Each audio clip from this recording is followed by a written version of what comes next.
Assalamualaikum warahmatullahi wabarakatuh. Alhamdulillah ala ni'amihil mutawatirah wa ayadihil mutakathirah wa minanihil ghamirah.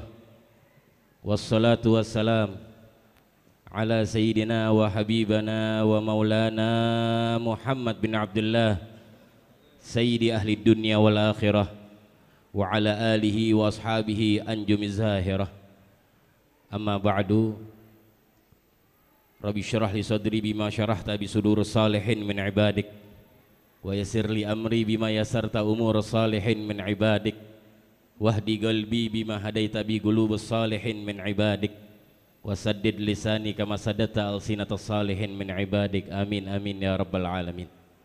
Yang sama-sama kita hormati dan kita cintai orang tua kita, guru kita Al-Habib Hud Ibn Bagir Al-Attas matta'anallahu bituli hayatih, dan segenap para habaib Al-Habib Muhammad bin Alwi Al-Haddad, Al-Habib Abdullah bin Farid Ibn Syekh Abu Bakar bin Salim, Al-Habib Hasan bin Ali Al-Kaf, Wal-Habib Ahmad bin Mustafa Segaf, Wal-Habib Ali Zainal Abidin Ibn Alwi Al-Kaf, dan segenap para habaib, para ahibba, para asatidah, para kiai, para tokoh, para sepuh, dan segenap para hadirin hadirat, muslimin muslimat, mukminin mukminat yang pada pagi hari ini kita hadir di majelis di Masjid Nurus Salam.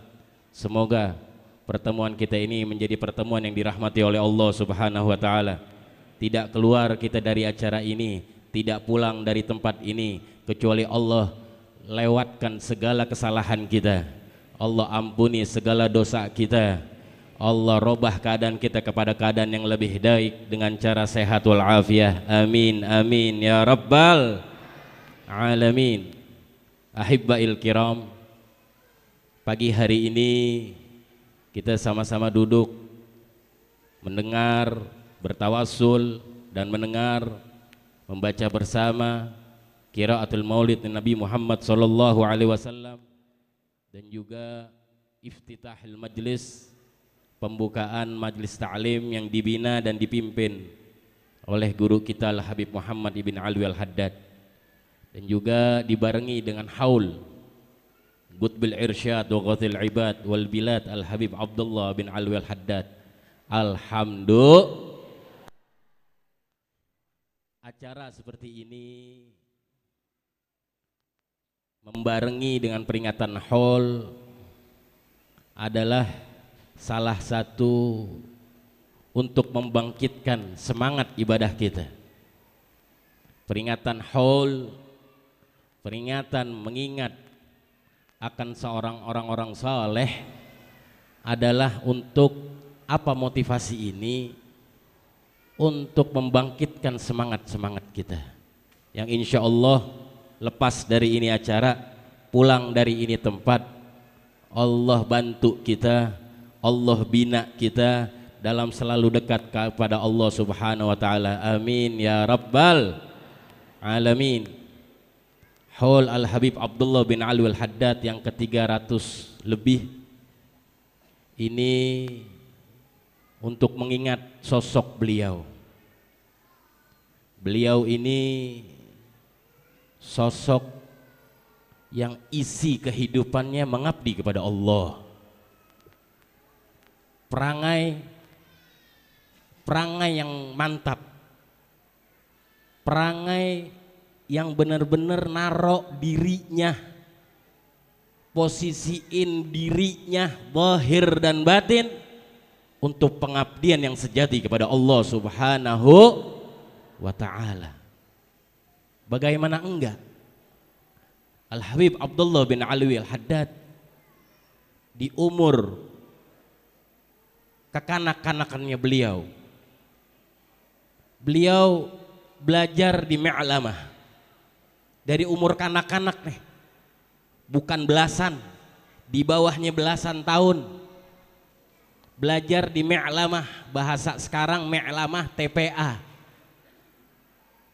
Beliau kalau belajar dari Mi'lamah, pulang dari Mi'lamah nggak langsung pulang, Rumah beliau di belakang serong sedikit Masjid Al-Gom, Masjid Ba'alawi, atau di belakang Masjid Magalid. Masjid Magalid itu masjidnya Sayyidina Muhammad bin Abdullah ibn Alwi Al-Ghuyur ibn Al-Faqih Al-Muqaddam. Masjid Magalid. Beliau kalau habis pulang ngaji, belajar Al-Quran, umur kekanak-kanakan, nggak sampai rumah dulu, entah ke Masjid Al-Gom, Masjid Ba'alawi, atau beliau ke Masjid Magalid. Ngapain? Sholat sunnah 100 sampai 200 rakaat. Radhiyallahu ta'ala anhu.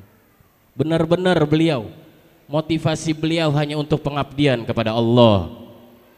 Lihatlah sampai pagi hari ini, 300 tahun, sebutan nama beliau tidak pernah putus dimanapun namanya muka bumi. Alhamdulillah, di satu tempat Nurus Salam di masjid yang mulia ini aja setiap maghrib disebutkan zikir beliau, disebutkan nama beliau. Ini salah satu kenapa bisa seperti ini. Ini untuk contoh kita, karena beliau benar-benar memprioritaskan, benar-benar mengutamakan kepada Allah. Pikiran beliau, benak beliau, mindset beliau hanya kepada Allah, nggak ada lagi selain Allah. Maka sebutan beliau, nama beliau, karya-karya beliau tidak pernah putus insya Allah sampai yaumul qiyamah. Karena beliau mengutamakan Allah, Allah pun sangat mengutamakan beliau. Radhiyallahu ta'ala anhu. Beliau dapati itu semua hanya karena untuk mengutamakan kepada Allah. Beliau nggak minta-minta kepada Allah untuk magomnya menjadi aulia. Beliau jalanin dari kecil, ujian demi ujian, bahkan dari balita, ujian demi ujian beliau hadapi. Nggak pernah namanya ngeluh. Beliau dikatakan buta mata zahirnya. Mata zahir buta dari umur 3 atau 4 tahun. Tapi dengan kekurangan zahirnya beliau tidak mengurangi pengabdian kepada Allah.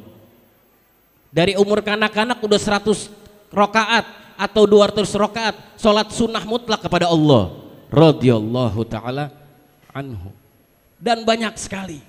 Sehingga beliau mendapatkan gelar, sehingga beliau memperoleh prestasi, yaitu seperti yang disebutkan Allah Subhanahu wa ta'ala di dalam Al-Quran, wa ibadur rahman, salah satunya Qutbil Irsyad wa Ghuthil Ibad Al-Habib Abdullah bin Alul Haddad. Beliau adalah termasuk orang-orang ibadur rahman yang Allah sebutkan di dalam Al-Quran. Semoga kita pulang dari sini kita termasuk ibadur rahman. Sifat dari Allah, penghambaan. Allah muji kita nih, kalau kita udah dapat prestasi di sisi Allah, kita dianggap hambanya Allah. Oleh sebab itu, yuk pulang dari sini, jadiin kita hamba kepada Allah. Penghambaan yang habis-habisan, seperti Abi Abdullah bin Alwi Haddad. Beliau habis-habisan. Dikatakan, dengan prestasinya beliau, dengan beliau menghasilkan apa? Menjadi Qutbul Irsyad, Qutub. Tapi apakah beliau, kalau kita sering dengar manaqib beliau, apakah beliau pamer-pamer karomah? Hasya wa kalla. Apakah beliau di dalam majlis yadda'i, ngaku-ngaku habis ketemu habis ketemu Rasulullah hadir? Nggak ada begitu. Al-Habib Abdullah bin Alwi Haddad, mahma tajallat sabatat ala zahir. Bagaimanapun beliau mahmat tajallat, bagaimanapun penampakan yang ada di dalam diri beliau, penampakan yang nampak dari diri beliau ini anwar wal asrar, dan seluruh rahasia-rahasia Allah ada di dalam dirinya. Tapi tetap beliau paten, beliau mantap berzahir. Beliau nggak melenceng, nggak ngaku-ngaku, nggak ngagul sama jamaahnya, sama murid-muridnya. Nggak kayak orang sekarang, dikit-dikit ngagul. Tahu ngagul? Orang Jatimulya sih tahu ngagul ya. Habib Abdullah bin Alul Haddad punya murid Al-Habib Ahmad bin Zain Al-Habsyi, salah satu murid terdekat beliau. Al-Habib Ahmad bin Zain Al-Habsyi ini salah satu murid yang sering disuruh menjabarkan karya-karya Al-Habib Abdullah bin Alul Haddad, yang nyuruh Imam Haddad. Satu waktu Al-Habib Ahmad bin Zain Al-Habsyi pernah disuruh mensyarahkan, menjelaskan karya beliau Habib Abdullah Haddad, yaitu qasidahnya yang disebutkan namanya Al-Ainiyah. Ainiyah karena huruf akhirnya ain semua, makanya dibilang Ainiyah. Dijabarin sama Habib Ahmad bin Zain Al-Habsyi, di akhir-akhir baitnya Al-Habib Ahmad bin Zain Al-Habsyi muji Imam Haddad begitu pujian, begitu baiknya pujian, sampai ada satu kalimat Habib Ahmad bin Zain Al-Habsyi memuji Imam Haddad, al-abdu mahab, hamba yang murni, hamba yang suci. Kemudian dibacakan oleh Imam Haddad, dibacalah, didengar oleh Imam Haddad sampai akhir kalimat tersebut. Kata Imam Haddad, ya Ahmad bin Zain, semua yang kau puji buat aku nggak berarti buat aku, tapi kalimat yang al-abdu mahad itu membuat aku bahagia. Radhiyallahu taala anhu. Karena beliau benar-benar penghambaannya kepada Allah Subhanahu wa taala. Kalau kita ngomongin karomat, dulu guru kita Al-Habib Hasan bin Abdullah bin Umar Syatiri, kalau kita ngaji sama beliau pengen dengar cerita karamat, keramat, itu nggak sebulan sekali beliau ceritain. Tapi bagaimana para aulia, para solihin yang diceritain oleh Habib Hasan bin Abdullah bin Umar Syatiri dulu waktu kita belajar, itu bagaimana mereka mujahadahnya, bagaimana mereka nuntut ilmunya, bagaimana mereka berusaha mendekatkan diri kepada Allah, itu yang diceritakan. Selalu sampai nih Al-Habib Hasan bin Abdullah bin Umar Syatiri dulu kalau mau cerita tentang karomat, mesti sebelumnya beliau mengatakan gini, kalau kalian percaya, nih ada cerita, kalau kalian percaya, kalau enggak. Nah kita tahu tuh, wah ini cerita karamat nih. Saking jarang ceritain karomat. Sebenarnya cerita karomat itu nanti hasilnya. Yang kita butuhin bagaimana mereka nuntut ilmu. Kalau cerita karomat akhirnya khayal kayak orang sekarang. Ngawang ya, ujung-ujungnya singit. Lagi gila jadi wali. Makan lu masih pakai mecin. Makan pakai mecin, oh gila jadi wali. Tahu jelas. Dulu guru-guru kita nggak ada tuh cerita keramat. Kita duduk sebulan, 2 bulan, nggak gampang cerita keramat. Tapi bagaimana mujahadahnya beliau, bagaimana usahanya beliau. Setiap malam Imam Haddad 100 rakaat, 200 rakaat salat sunnah mutlak kepada Allah. Al-Habib Abdullah Haddad begitu banyak mujahadah beliau. Yang tidaknya, dan insya Allah pulangnya kita dari sini membawakan hasil cinta kita kepada Allah, cinta kita kepada Rasulullah SAW. Untuk nasihat yang terakhir untuk kaum wanita atau kita semua, ini zaman-zaman fitnah. Hati-hati kalian memegang ini. Megang gadget nih hati-hati. Ya. Yang kira-kira di situ ngejelekin orang, fitnah orang, lewatin, jangan ente klik, jangan ente pencet. Takut-takut ngilangin kita cinta sama Allah, ngilangin kita cinta kepada orang-orang solihin, ngilangin kita cinta kita kepada Rasulullah Sallallahu Alaihi Wasallam. Jadiin mulai sekarang kita punya nabi kita Muhammad. Ya khair nabi, paling cakepnya nabi, segala hal paling bagus, paling cakep adalah Rasulullah. Dan kita jangan kecil hati, siapapun kita, kalau udah ada tumbuh cinta sama Rasulullah Sallallahu Alaihi Wasallam, nanti Rasulullah kasih tuh pasukan-pasukan orang-orang solihin buat ngedeket sama kita. Deketin dulu sama Nabi Muhammad, dibawa diri kita, deketin Nabi Muhammad. Nanti Nabi Muhammad kalau nggak langsung ngedeketin kita, beliau punya pasukan orang-orang solihin, Inna awliya Allah la khaufun alaihim walahum yahzanun. Nabi Muhammad udah punya tuh pasukan-pasukan orang-orang solehin, para aulia. Nanti diutus satu yang udah dekat kepada kita, para aulia Allah. Satu dari sekian ratusan ribu. Satu udah cukup, kita mau ngapain aja. Radhiyallahu ta'ala anhu. Deketin Nabi Muhammad. Terakhir nasihat orang-orang yang begitu cinta dengan Nabi Muhammad, orang-orang yang rindu dengan Nabi Muhammad. Nasihat bagaimana kerinduannya beliau sehingga beliau menghasilkan sesuatu yang luar biasa dari Nabi Muhammad dan Allah Subhanahu wa taala, yaitu seorang perempuan yang bernama Zarqa. Seorang perempuan bernama Zarqa ini wanita salihah, wanita yang cantik di mata Allah, tapi walaupun jelek di mata manusia. Dikatakan Zarqa ini wanita yang tua, setengah tua, miskin, hitam, jelek, nggak punya suami, nggak punya anak, sebatang kara hidupnya. Beliau tinggal jauh dari kota Madinah, kira-kira 3 sampai 4 kilometer.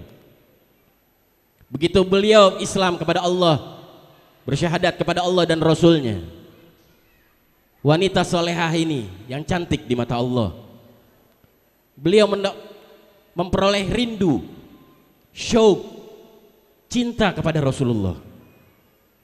Sampai-sampai beliau kalau sendirian, kalau rindu sama Nabi Muhammad, beliau jalan kaki seorang diri. Jalan kaki kira-kira dari gini hari nih, dari jam 10 sampai kota Madinah, sampai Masjid Nabawi. Wanita salehah. Begitu sampai depan rumah Rasulullah, sungkan mau ngetok pintu. Itulah ciri wanita salehah. Sungkan, walaupun rindu sama Nabi Muhammad.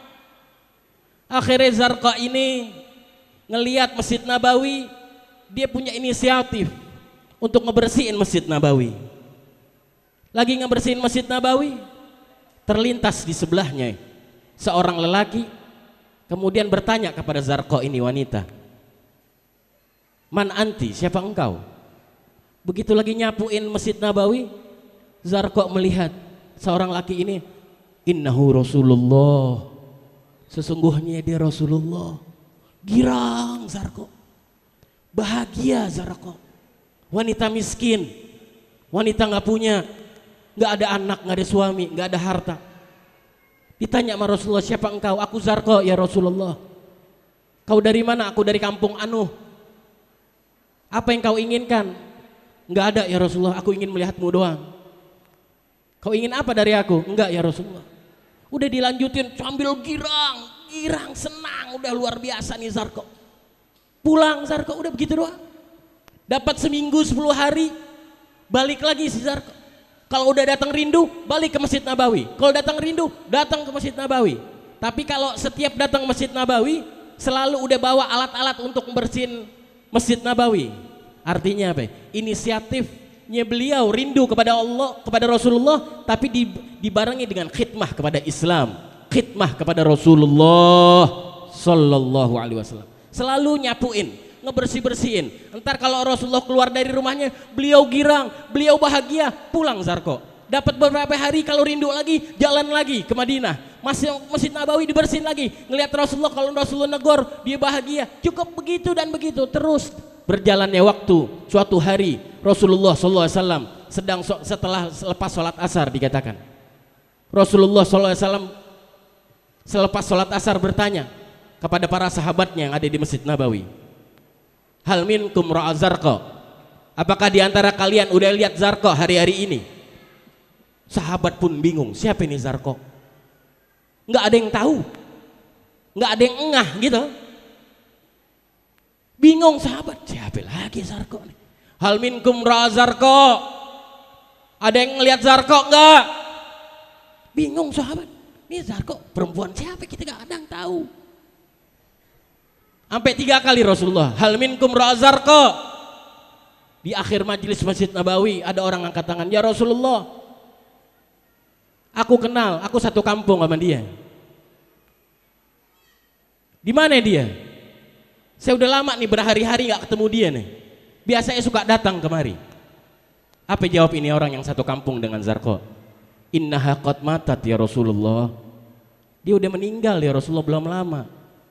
Wahmarra wajhu, berubah wajahnya Rasulullah, marah Rasulullah.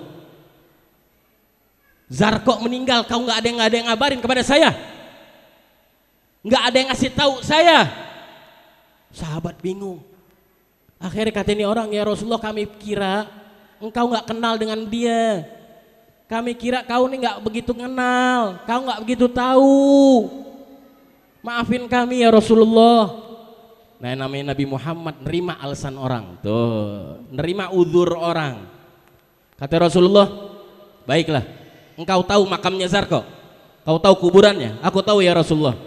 Kalau begitu antar aku sekarang untuk mensolatkan di hadapan makamnya Zarqa. Bangunlah Rasulullah dari Masjid Nabawi. Begitu bangun, para sahabat ngikut semuanya, ngikut kepada Rasulullah, ngintil kalau bahasa sekarang. Begitu keluar dari Masjid Nabawi, semua yang ada di luar masjid, di rumah-rumah, mereka keluar pengen ngelihat Rasulullah lagi jalan sama sahabat-sahabatnya. Pada nanya, pada Rasulullah mau kemana? Rasulullah mau ke rumah Zarqa. Siapa Zarqa? Nggak ada yang tahu. Yang jelas mau sholatin Zarqa, lewatin Madinah. Berapa kilometer? 100 meter. Ada kampung, lewatin kampung lagi. Orang yang di kampung berhamburan keluar. Mereka bertanya, Rasulullah mau kemana? Rasulullah mau sholatin Zarqa. Zarqa siapa? Kita nggak ada yang tahu, kata sahabat. Ngikut, sehingga puluhan ribu dibawa oleh Rasulullah untuk mensolatkan di hadapan makam Zarqa. Sallu ala Muhammad. Puluhan ribu, ratusan orang dibawa sama Rasulullah, dan Rasulullah mengimami sholat di hadapan makam Zarqa. Wanita salehah, miskinah, tetapi memiliki cinta dan rindu kepada Rasulullah, dimanapun akan didatangi oleh Rasulullah. Artinya apa? Insya Allah pagi hari ini kita cinta kepada Rasulullah dan kita cinta kepada Rasulullah, mereka akan datang ke tempat kita. Entah rumah kita di MHT, entah rumah kita di gang kecil, rumah kita di komplek, rumah kita di gang senggol lagi. Kalau hati kita ada Rasulullah, hati kita ada para aulia, hati kita ada para solehin, insya Allah mereka akan datang kepada kita kapanpun dan dimanapun. Insya Allah. Ini saja yang bisa Al-Fakir sampaikan. Wal afu minkum. Assalamualaikum warahmatullahi wabarakatuh.